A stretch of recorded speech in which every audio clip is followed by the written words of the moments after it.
You ask most home inspectors, they'll say, yeah, here's what we do in marketing. We go out and we give coupon codes to real estate agents during a real estate presentation. And then like the phone rings or they got a couple scheduled jobs. Oh, that's great. It must have worked. There's no direct connection. See, here I can run a Google ad, Facebook ad, an Instagram ad, email. I can do social media marketing, referral program, real estate agents, and I can give coupons or QR codes. I can create a free QR code. My website designer provides this to me, and I want real estate agents to read real estate agents' duty. I'm going to copy that URL, paste it into my free QR code, get your phone out, and then click it. Boom. You see it? Put that QR code on something that I hand out to every real estate agent. I watch them visit my website.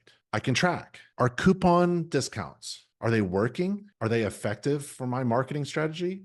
Or are they just a big waste of time and money? I can answer that. Can you answer that?